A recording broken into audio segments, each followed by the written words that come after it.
میری بات پہ آپ نے ناراض نہیں ہونا، میں آپ کو ایک واقعہ سناتا ہوں۔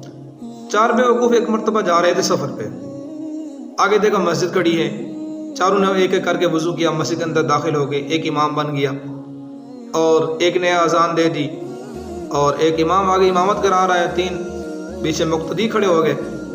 جیسے ہی وہ پہلی رکعت میں تھے، اس مسجد کا جو اصلی امام تھا مسجد کے اندر ابھی نہیں آیا تھا، اس کو پتہ نہیں تھا کہ اندر جماعت کھڑی ہے، وہ اپنے وقت کے مطابق آگے باہر اذان دینا شروع کر دی۔ جیسے ہی بیوقوف نے دیکھا، سنا بلکہ کہ باہر اذان ہو رہی ہے، تو ایک نماز کے اندر ہی بولتا ہے، کہا کہ ارے اذان ہو چکی ہے، دوبارہ اذان نہیں دیتے۔ دوسرے نے کہا کہ ارے بیوقوف، نماز کے اندر نہیں بولتے۔ جس نے کہا کہ دوسروں کو تلقین کر رہے ہو نماز میں نہ بولنے کی، خود بولے جا رہے ہو۔ جو امام بنا کھڑا تھا چوتھا، اس نے کہا شکر ہے اللہ کا کہ میں نے بولا بھی نہیں ہے۔ دیکھیے، تو جو بیوقوف ہوتا ہے ان کا عقل پر ایک پردہ ہوتا ہے، وہ جیسے چاہیں جو چاہیں بولتے جائیں، جو کرتے جائیں۔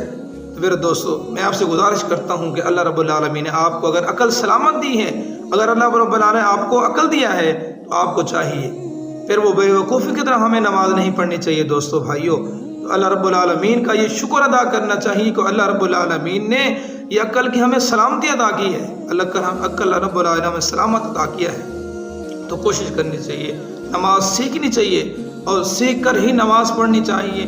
جب ہم اللہ رب العالمین کی بارگاہ کے اندر سجدہ کریں تو ہمارا سجدہ ایسا سجدہ ہونا چاہیے کہ رب العالمین کی بارگاہ کے اندر مقبولیت حاصل کر لے۔